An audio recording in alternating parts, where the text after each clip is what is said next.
कहता है कि भूत प्रेत तो नहीं है। भूत प्रेत आकर उसके आसपास उसे डराने लग जाते हैं। तो कहने लगा ओहो ये तो भूत प्रेत तो मुझे खा जाएंगे, और इतना कहना था कि वो भूत प्रेत उसे खाने को दौड़े। गूगल अलादीन का चिराग है तो यूट्यूब कल्प वृक्ष। आप जानते हैं कल्प वृक्ष से हमें क्या क्या मिल सकता है? जो चाहो, जो भी जैसी भी इच्छा करो, कल्प वृक्ष के नीचे अगर आप बैठे हैं तो जैसी भावना होगी, जैसी भी मन के अंदर इच्छा होगी, वो चीज आपके सामने प्रकट होगी। बिल्कुल ऐसा ही YouTube में होता है। आप दुनिया की किसी भी चीज के बारे में सोच लो, कोई भी ऐसी जानकारी चाहते हैं जो दुनिया में किसी भी कोने में है, आपको YouTube में मिल जाएगी। और YouTube एक ऐसा माध्यम है जो आपकी भावनाओं के आधार पर आपको सहायता देता है, लेकिन इसमें भी भटकने का डर होता है ना? इसमें भी भटकने का डर होता है। बिल्कुल उसी तरह जैसे कि कल्प वृक्ष के नीचे बैठे हैं और आपने कुछ भी अपनी भावनाओं को नियंत्रित नहीं किया, कुछ भी मांग लिया, तो आपका नुकसान भी हो सकता है, आप भटक सकते हैं। बिल्कुल इसी तरह YouTube पर भी है। अपने लक्ष्य को साध कर रखें, लक्ष्य को ध्यान में रखकर अपने टॉपिक को लिखे, देखें, समझें, उसको ढूंढें, उसका सर्च करें। टॉपिक में टाइटल क्या डालना है, टाइटल एग्जैक्ट आपने डाल दिया तो आपको एग्जैक्ट चीज मिल जाएगी। अदरवाइज अगर आपने टाइटल डाल दिया और सर्च करते जा रहे, स्क्रॉल कर रहे हैं, लेकिन कुछ भी और भी निकलता जा रहा है, तो आप उसमें उलझते चले जाएंगे। लेकिन उसमें उलझने के बजाय आप अपने टॉपिक पर ध्यान दें तो आपको समय आपका बच जाएगा, समय वेस्ट नहीं होगा। नहीं तो और चीजें में देखने में व्यस्त हो गए तो आपका समय ही सिर्फ बर्बाद होगा। जो आपका लक्ष्य है, जो आपका टॉपिक है, उस तरफ आपको पहुंचने में समय लग जाएगा। हो सकता है कि 5 मिनट का कार्य आपको 2-2 घंटे में उलझाई रखे। तो इसलिए ध्यान रखो कि जो आप टॉपिक ढूंढने जा रहे हैं उसी के लिए, उसी के बारे में सर्च करो और एग्जैक्ट टॉपिक डालो, टॉपिक की स्पेलिंग सही लिखो, तो आपको समय बर्बाद नहीं करना पड़ेगा, आपको समय पर आपका टॉपिक मिल जाएगा। एक छोटी सी कहानी मुझे याद आ गई इसी कल्प वृक्ष के आधार पर। एक व्यक्ति था, वो घर से निकला बिना लक्ष्य के, बस चल पड़ा। कहता है कि आज बस मुझे बहुत गुस्सा आ रहा है, मैं जा रहा हूँ। चलते चलता चला गया बिना किसी कारण के, बिना लक्ष्य को धारण किए चलता गया। चलते वो जंगल में चला गया। जंगल घना हो गया, जंगल से उसे थोड़ा सा डर भी लगने लगा। फिर भी वो चलता, तेज उसके कदम हो गए कि जंगल से बाहर निकलूं किसी तरह से। जंगल से बाहर गया, फिर बाहर निकल आया, फिर से चलता रहा और चलते वो थक गया। उसको लगने लगा कि मैं काश मुझे कोई पेड़ की छाया मिल जाए और मैं बैठ जाऊं, मैं बहुत थक गया हूं, थोड़ी सी पेड़ की छाया में सुस्ता लूंगा, उसके बाद चलूंगा। तो चलता गया, ऐसे चलता जा रहा था और इतनी देर में उसको एक वृक्ष दिखाई दिया, बहुत ही घना था, छायादार था। वो उस वृक्ष के नीचे बैठ गया। कहता शुक्र है एक छायादार वृक्ष तो मिला।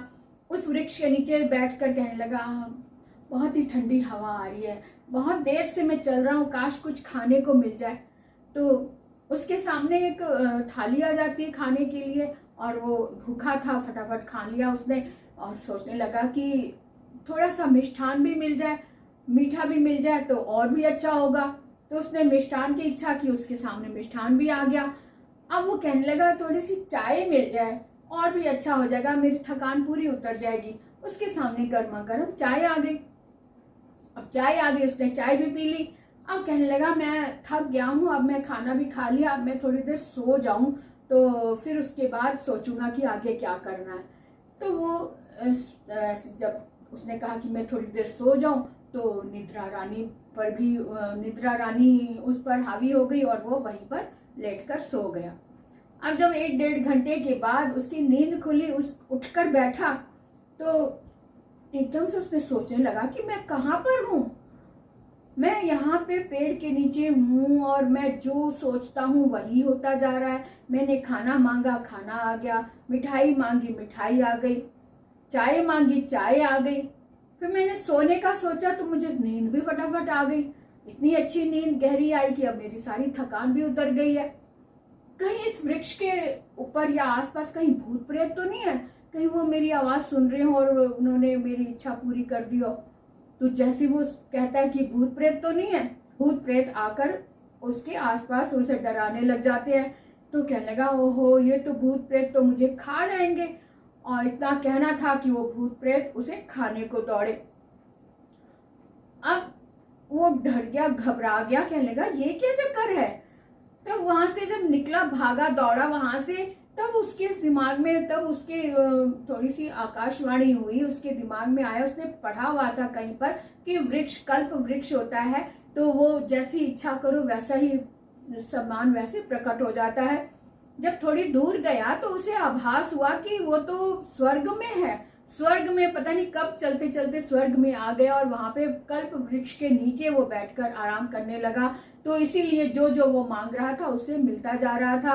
अब वो भूतों की बात की तो भूत आ गए, खाने की बात की तो वो खाने को दौड़े। तो वहां से किसी तरह से बच के निकला तो उसे सारी बातें ध्यान आई, भान हुआ कि ओहो ये मेरी अपनी ही सोच थी, मेरे अपने विचारों के आधार पर ये सारा कुछ हो रहा था। तो फिर वहां से जब बाहर निकला तो कहता है कि जान बची तो लाखों पाए। अब वहां से जब निकल के अब उसका दिमाग थोड़ा सा ठिकाने पर आ चुका था और उसने अपने मन में सोचा कि हे वृक्ष देवता, हे कल्पतरु वृक्ष, मुझे मेरे घर पर सुरक्षित पहुंचा दो। अब उसकी इच्छा जो उसने दिमाग लगाकर सही इच्छा मांगी तो उसको सुरक्षित घर पहुंचा दिया गया।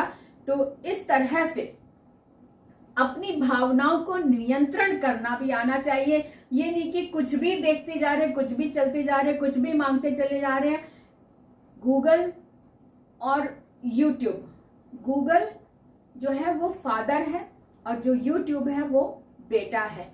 अब बेटे से, क्योंकि बेटे से हम कुछ भी मांग सकते हैं, क्योंकि वो बराबर का है, बराबर की एज का है, इसलिए हम बेटे से कुछ भी मांग सकते हैं। लेकिन मांगने के लिए भी कुछ नियंत्रण जरूरी है, कुछ शर्तें जरूरी है, कुछ सीमाएं जरूरी हैं, क्योंकि हमारा समय भी वेस्ट ना हो और हमें हमारे काम की चीज भी मिल जाए। तो इसलिए YouTube पर आपको वो सब कुछ मिल सकता है जो आप बैठे बैठे बिना बुक खोले कहीं पर भी बैठे विदेश की, अपने देश की हर चीज का पता लगा सकते हैं।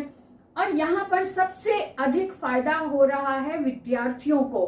विद्यार्थी कोई भी शब्द ढूंढना चाह रहे हैं, कोई भी मैप में देखना चाह रहे हैं कौन सा स्थान कहाँ पर है, तो उनको हर चीज समय पे मिल जाती है। लेकिन इसका फायदा उठाना आपके नियंत्रण में है। आप फायदा उठाना चाहते हैं तो अपनी भावनाओं को थोड़ा सा सीमित करके देखो, फिर देखो आपको इसका फायदा ही फायदा है।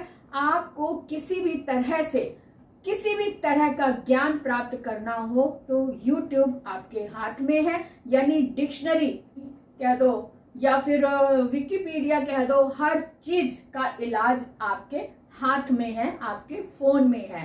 तो बिना भटके इसका फायदा उठाएं, अपने आप को भी नियंत्रित रखें और अपने माइंड को, अपनी भावनाओं को नियंत्रित रखते हुए YouTube का फायदा उठाएं। फिर देखो आप दुनिया के सबसे ज्ञानवान व्यक्ति बन सकते हैं अपने आप को कैसे नियंत्रित करके। आज के लिए बस यही मैंने सूचना देनी थी आपको कि YouTube है आपके हाथ में, फिर भी आप भटकते फिरते हो। लेकिन भटको मत, सीमित होकर अपनी भावनाओं को नियंत्रित में रखकर अपने टॉपिक को फोकस करो, अपने टॉपिक पर पूरा फोकस करो, सर्च करो और उसके बारे में ज्ञान प्राप्त करो और आ जाओ अपने वापस अपने स्थान पर।